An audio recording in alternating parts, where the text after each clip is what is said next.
Here with Bryce Tesdahl, senior here on the men's basketball team at Bemidji State. Bryce, been 4 either long years or quick years, depending on how you look at it.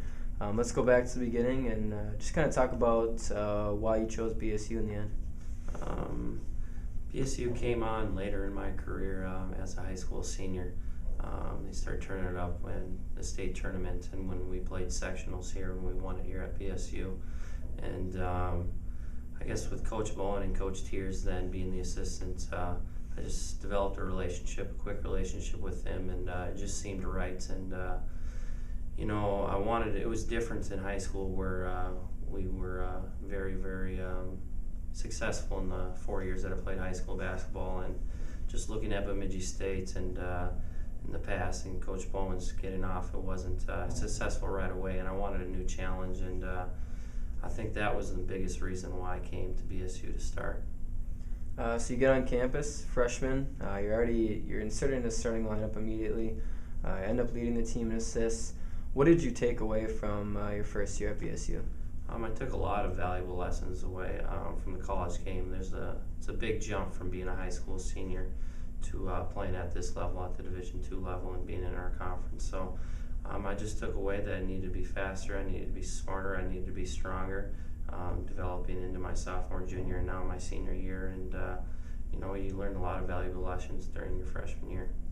You come on campus with 4 other guys, 5 freshmen on the team. Now you're the only one left. It's kind of been a bit of a roller coaster ride from then till now. Now you guys have the opportunity to do some things that haven't been done for a while. Obviously, after a great start, if you can continue that, maybe make the playoffs. What has the transition been like for you, going from that freshman to lone senior?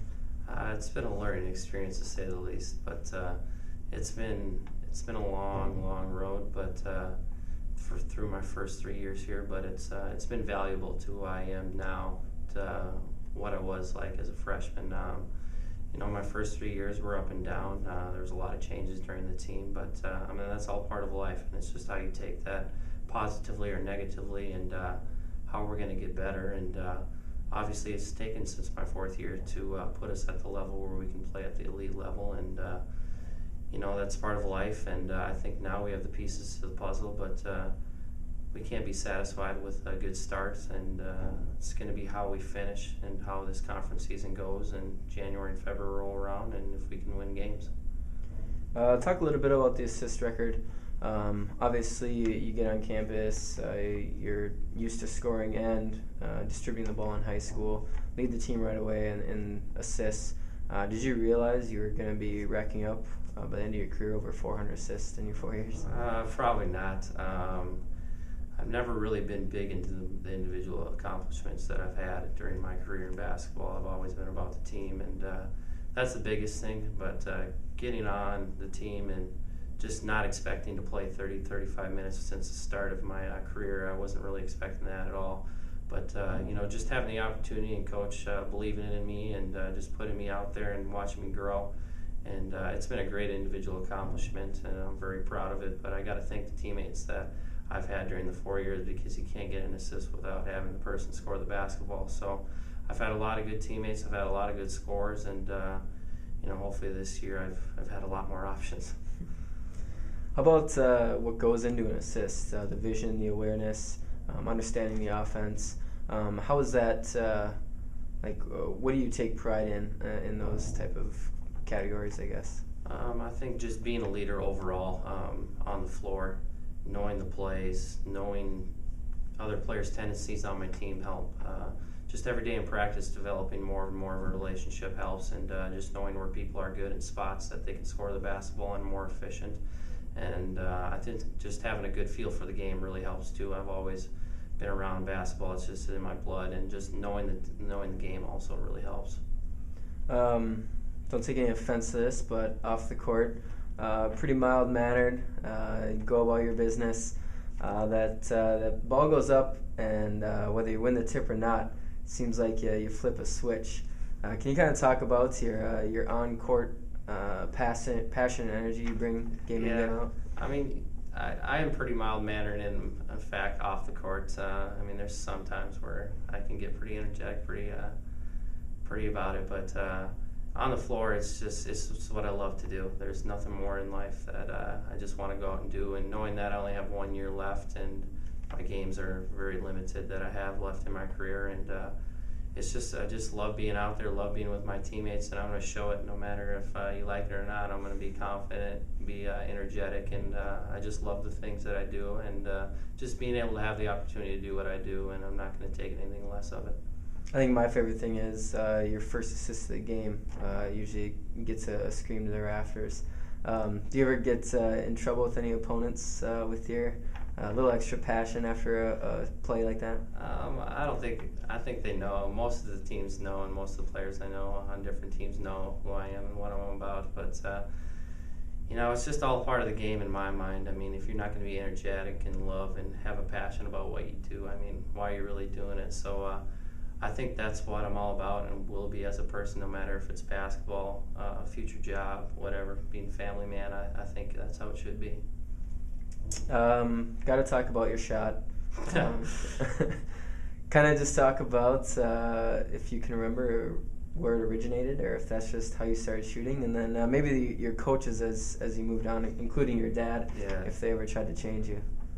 There's been many people that have looked at me and said, how do you shoot the basketball like that? And I just laugh every time, because ever since I was young, I was always shooting outside, shooting way too far than I should have been, three-pointers, and shooting at the white line, volleyball line, and that's how I developed bad habits, but it just seemed to always go in, so I never thought, why should I change this? And throughout the years, my family have just dug me in the gym just 2 hours and tried to put me in a shooting strap and do all this elbow in, but I've never took anything away from it, because every time I would just get more and more frustrated, and I thought, you know what, if I just practice what I'm doing, what I'm good at, I don't care how it looks, but just the overall product, if it goes in, it can be successful at the times I need it to be, and that's all I need.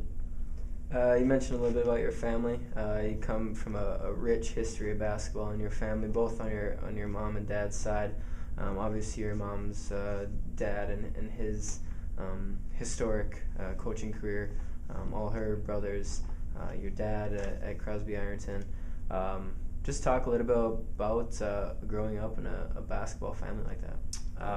It means a lot. Family is most important to me. I've just been blessed and had the opportunity to be in a family like I have. I mean, basketball's everywhere I go, and it's a big part about me and my family.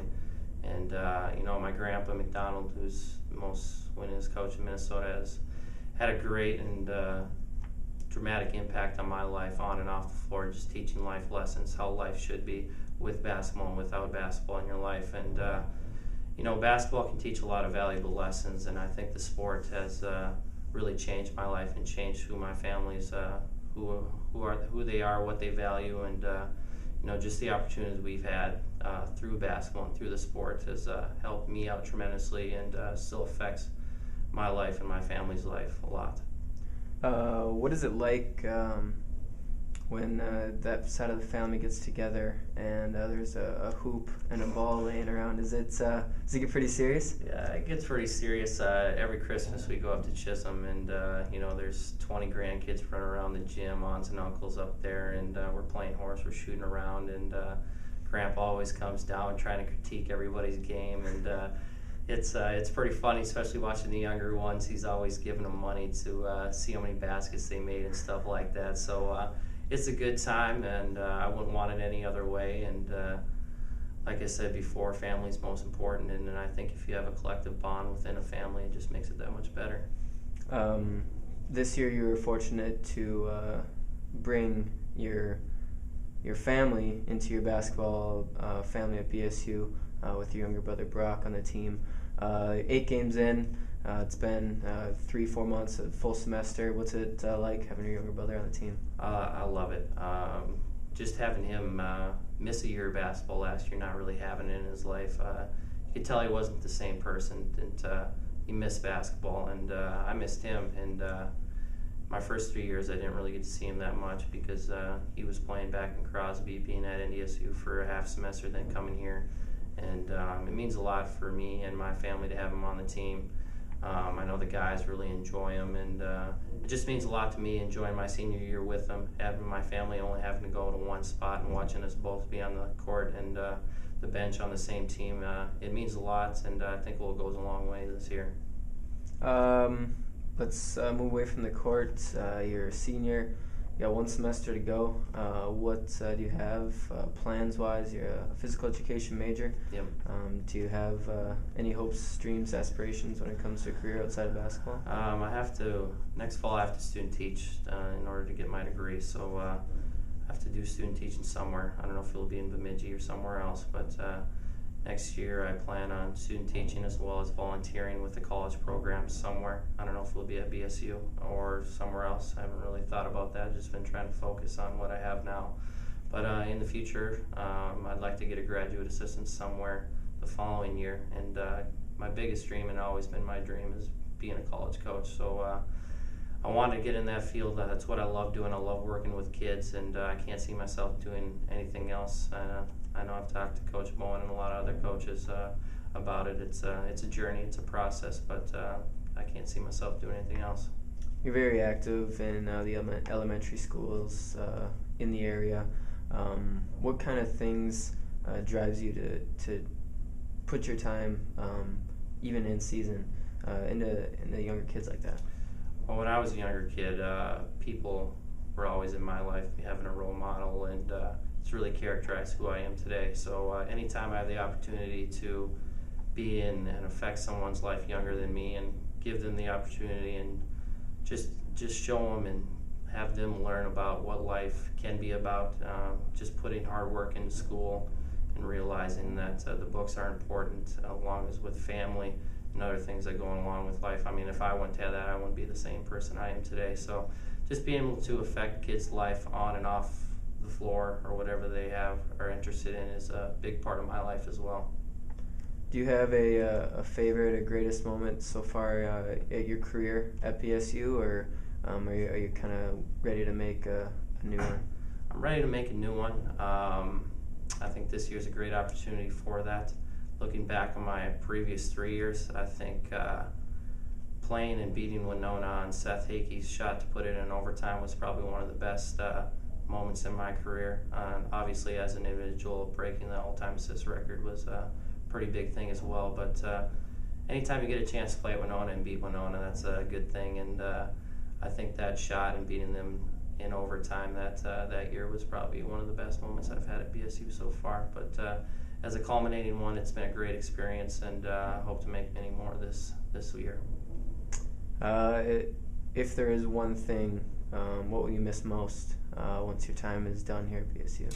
You know, that comes on my mind more and more each day as each game passes, and just being around the guys and being in the locker room every day, having that common bond, I think I'll miss the most, because no other people besides my family mean more to me than my teammates, and just having them around every day, being around with the coaches, just the everyday grind of basketball, I think I'll miss the most. But you got to make the most of what you have every single day, and if I have that attitude every single day from now until when we're done in March, hopefully, I won't have any regrets, and that's what the season is about, not having any regrets and just going in and doing most what you have with the opportunity that you're presented with every single day.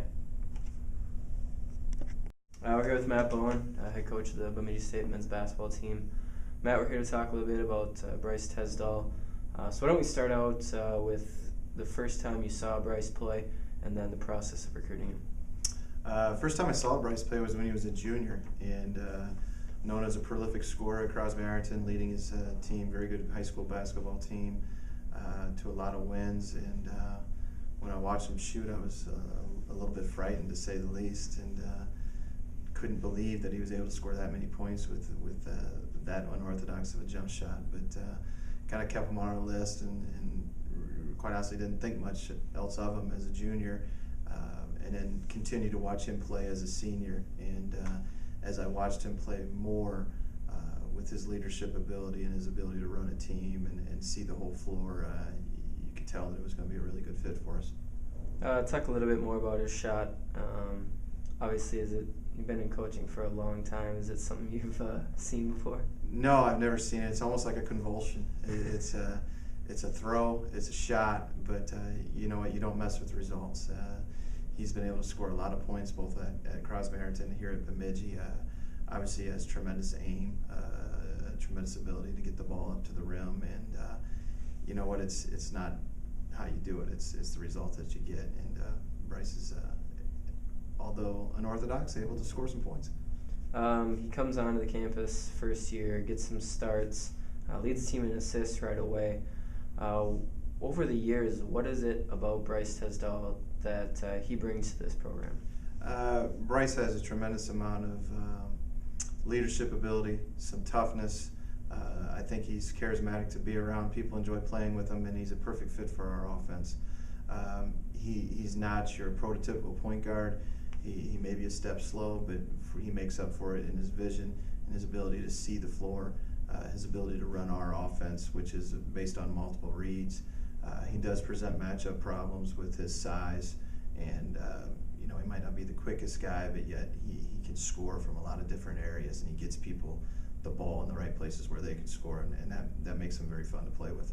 You kind of touched on it with his vision and his ability to find people on the floor. What is it about what he does on offense that leads to so many assists? He puts people in the position to score, which ultimately is what an assist is all about. But you know, he's able to do more of that because of his size. We're able to post him up, which creates mismatches, which forces teams to either double team or do different things, which again puts people in position to score. And then he just is able to create baskets either through penetration or through our offense of reading screens and hitting maybe the second or the third option on our offense, which is visually sometimes not very easy to do. And he was able to grasp that for early on as a freshman and rewrite the history books as far as assists are concerned. Came on as a freshman, one of 5 freshmen from that year. He's the only one left. Gone through obviously a lot with you trying to build a program. Obviously his first year is whenever your first couple of years here at BSU.